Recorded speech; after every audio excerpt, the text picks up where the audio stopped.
The distant howl of a wolf pierced the stillness of the Wyoming prairie as Brayden Cole reined his horse to an abrupt halt, his keen eyes narrowing at the abandoned wagon half hidden among the tall grasses.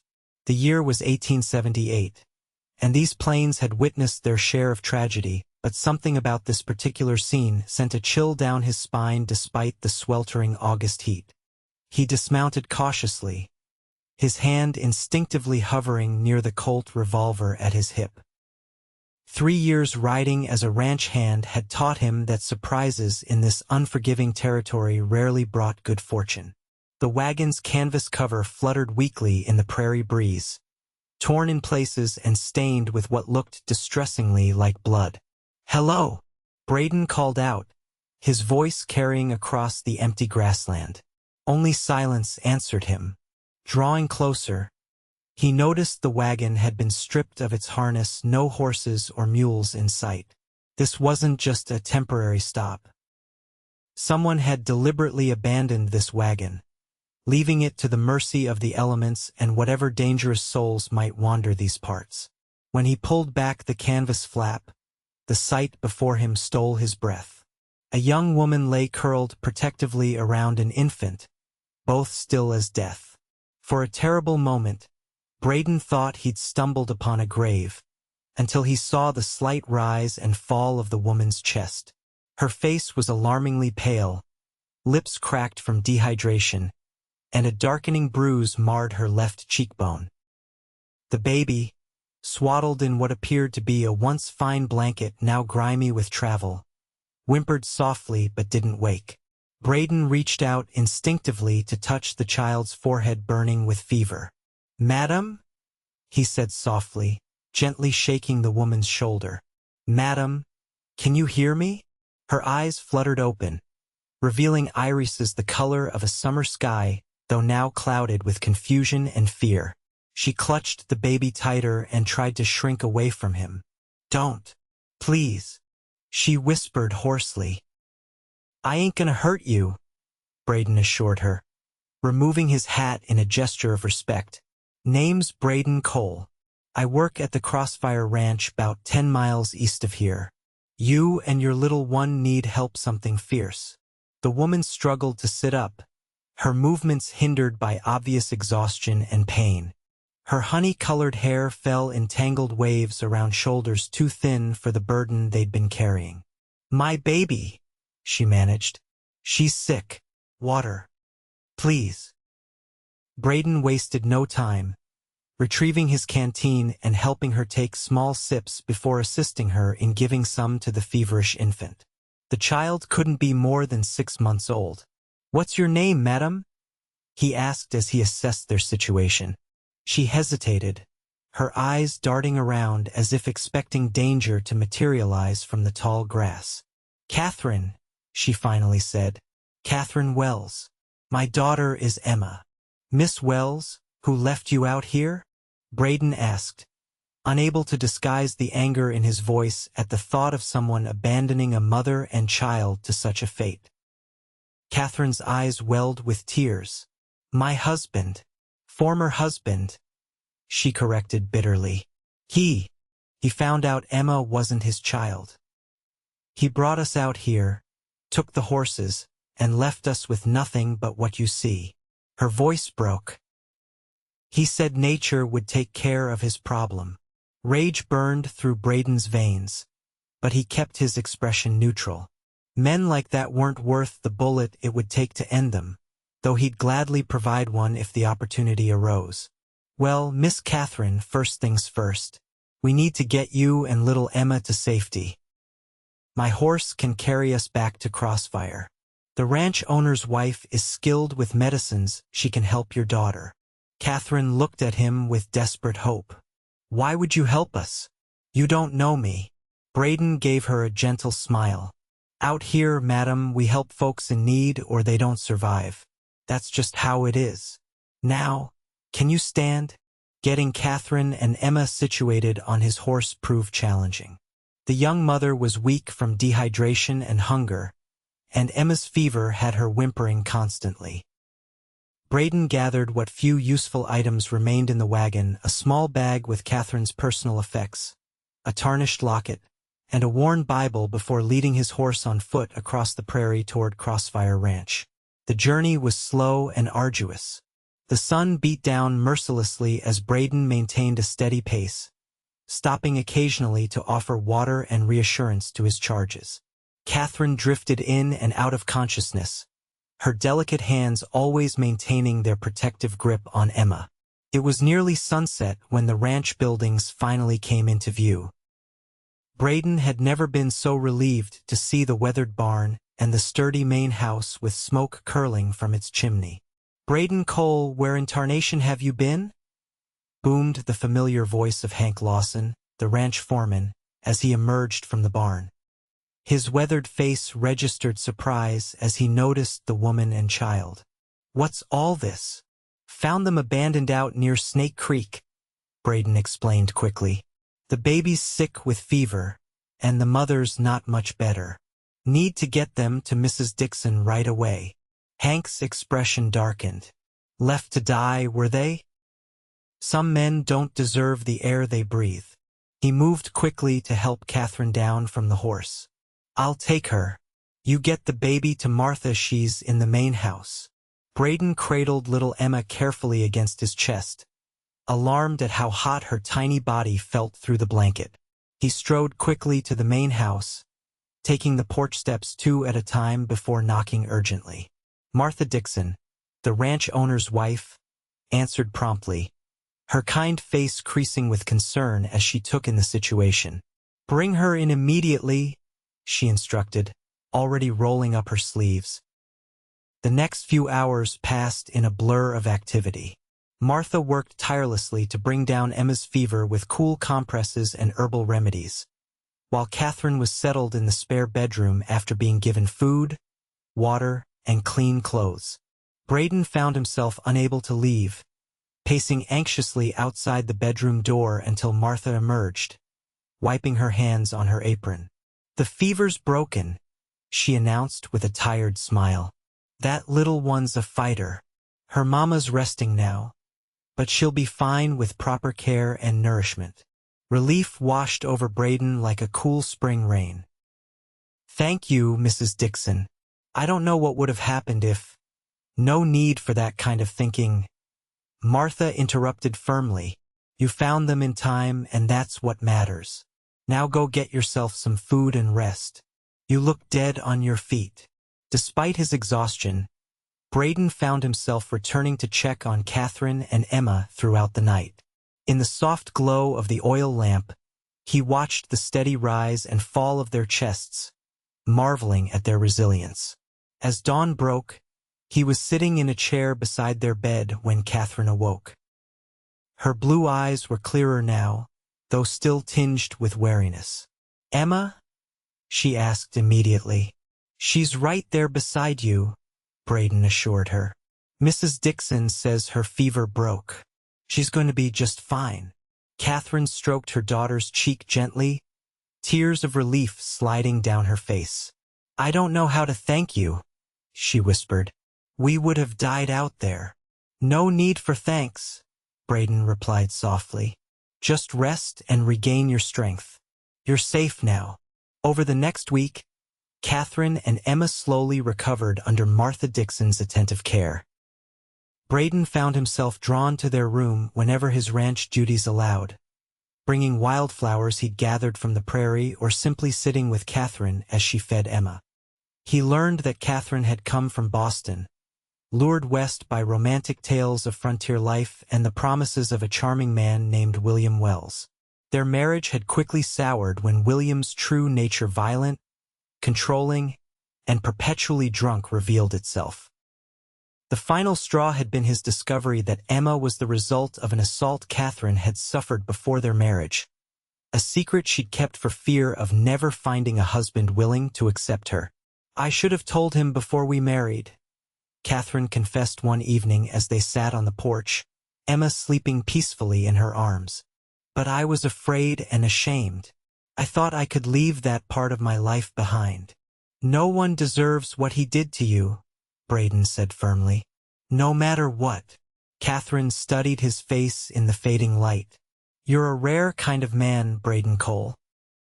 I didn't think men like you existed outside of storybooks.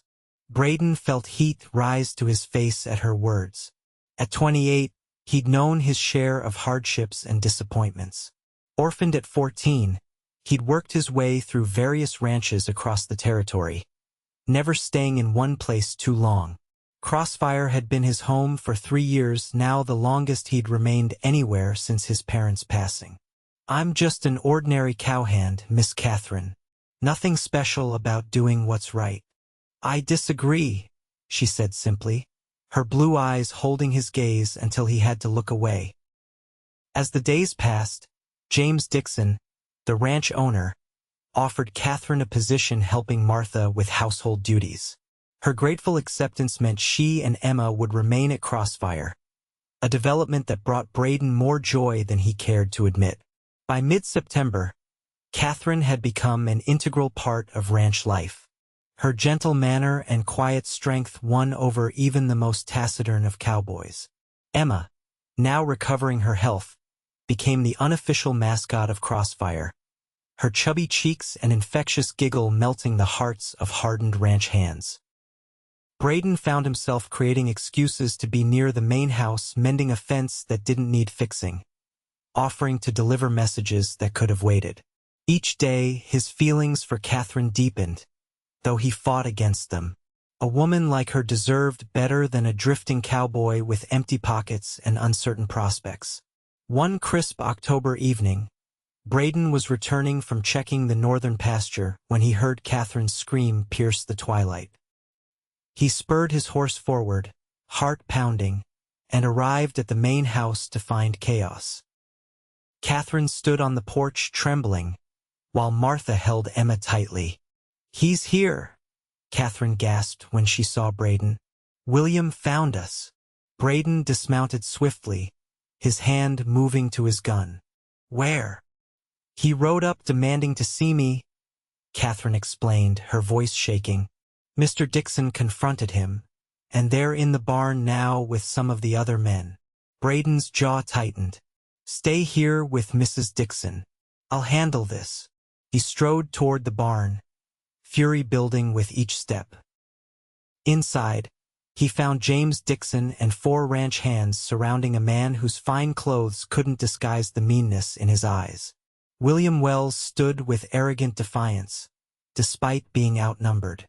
"You have no right to keep my wife from me," William was saying as Brayden entered. "She's my property by law."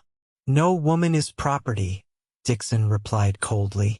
"And from what I hear, you left her and an innocent baby to die on the prairie. That's attempted murder where I come from." William's gaze shifted to Brayden, recognition dawning.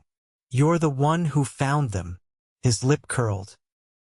"Playing hero to my whore wife and her bastard child?" Brayden moved before anyone could stop him, his fist connecting with William's jaw with a satisfying crack. The man stumbled backward, blood spurting from his split lip. "You'll pay for that," William snarled, reaching for the gun at his hip.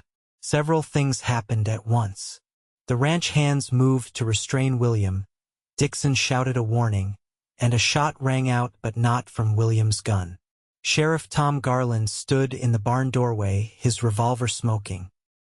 "That's enough," the sheriff said calmly, lowering his weapon after firing the warning shot into the rafters. "Dixon sent for me when your lookout spotted this fella heading toward the ranch. William Wells, you're under arrest for attempted murder and abandonment." William struggled as the sheriff approached. "You can't prove anything. It's her word against mine."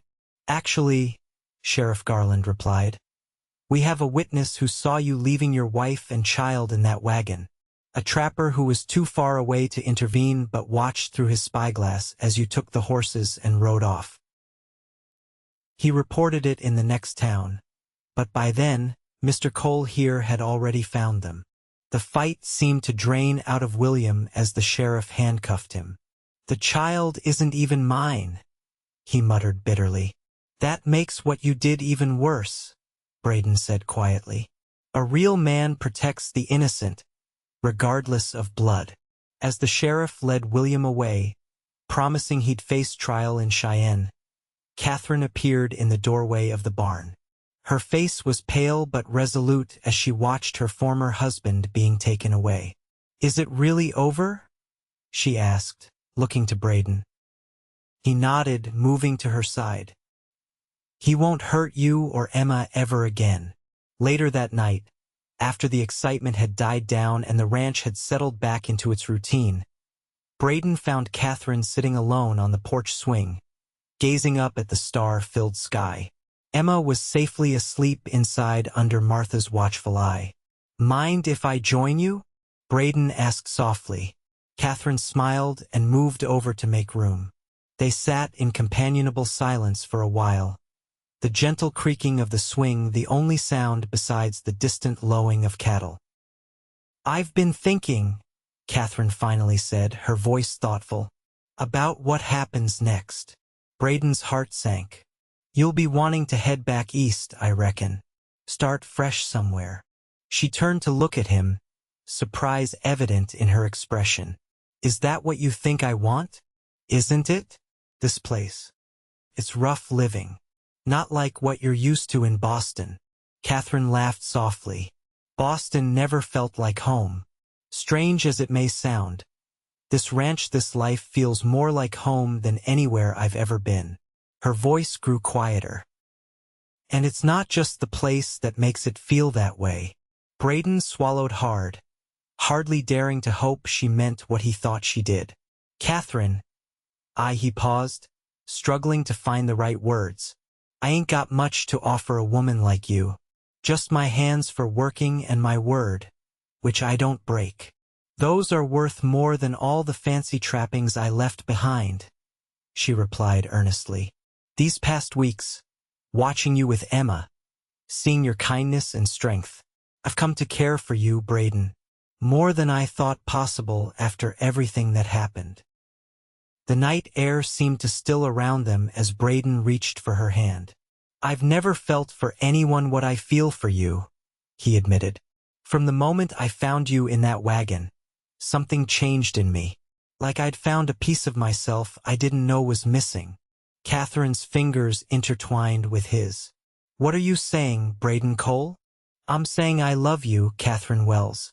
You and Emma both. And if you'll have me, I'd count myself the luckiest man in Wyoming territory to call you my wife and that little girl my daughter." Tears glistened in Catherine's eyes as she leaned forward to press her lips gently against his. The kiss was brief but filled with promise, and when she pulled away, her smile outshone the stars above. "I'd like that very much," she whispered. Winter came early that year, blanketing Crossfire Ranch in a layer of pristine snow by mid-November. The ranch hands had constructed a small but sturdy cabin for Brayden, Catherine, and Emma at the eastern edge of the property, a wedding gift from James and Martha Dixon. Their wedding had been a simple affair at the small church in town, with the entire ranch in attendance.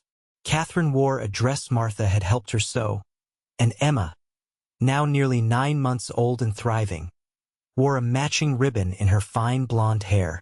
Sheriff Garland had delivered news that William Wells had been sentenced to 15 years in the territorial prison for his crimes, justice that brought Catherine closure and peace.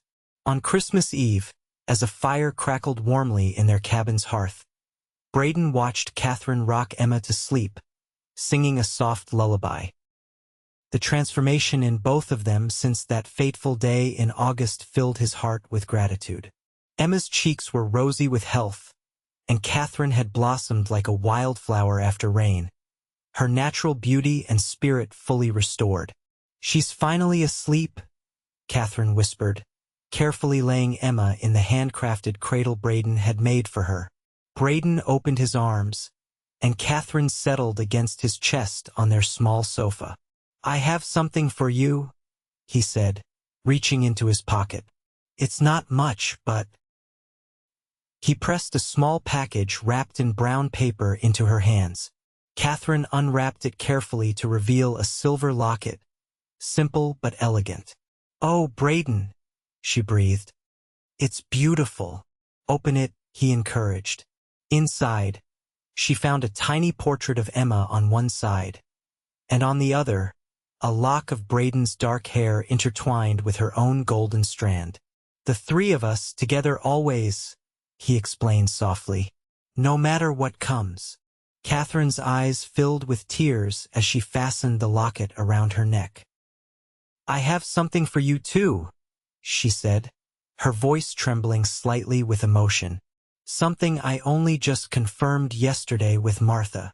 Brayden looked at her questioningly. Come summer, Emma will have a little brother or sister, Catherine revealed, taking his hand and placing it gently on her still flat stomach. Our family is growing. Joy unlike anything Brayden had ever known washed over him. He gathered Catherine in his arms, kissing her with all the love in his heart. I never thought I'd have this, he confessed against her lips. A family, a home. You've given me everything. You gave us life, Catherine replied simply. If you hadn't found us that day. But I did, Brayden said firmly. And I believe with all my heart that was no accident. Some things are just meant to be. As the snow fell softly outside their window and Emma slept peacefully in her cradle, Brayden and Catherine held each other close, grateful for the second chance at happiness they'd found in each other's arms. Spring arrived on the Wyoming prairie with an explosion of wildflowers and new beginnings. The Crossfire Ranch buzzed with activity as calving season brought dozens of new lives into the world. Brayden had been promoted to assistant foreman, his steady reliability and hard work earning him the respect of everyone on the ranch. Catherine's pregnancy progressed beautifully, her glow matching the vibrant rebirth happening across the land.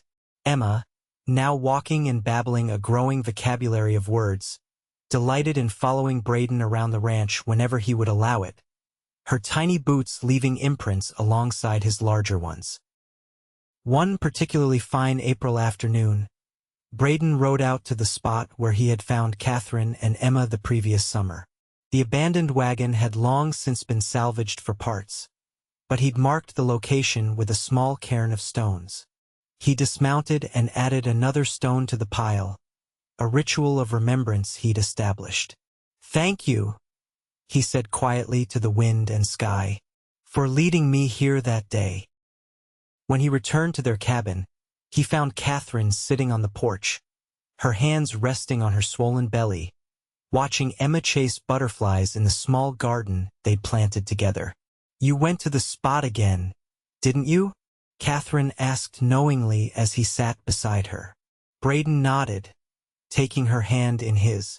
Sometimes I think about how many things had to happen exactly right for me to find you. If I'd taken a different route that day, if I'd left earlier or later. But you didn't, Catherine reminded him. You were exactly where you needed to be. She guided his hand to her belly where their child kicked strongly. Just like we are now. As summer approached, the Dixon family expanded their ranch operations, purchasing adjacent land to accommodate their growing herd. Brayden's increased responsibilities came with a share in the ranch's profits, a financial security he'd never known before. On a sweltering July morning, Catherine went into labor. Martha Dixon and the town midwife attended her while Brayden paced anxiously outside with Emma, telling her stories to distract them both from the occasional cries coming from within. After 6 hours that felt like an eternity, Martha emerged with a broad smile. Congratulations, Brayden. You have a healthy son. Tears blurred his vision as he carried Emma inside to meet her brother.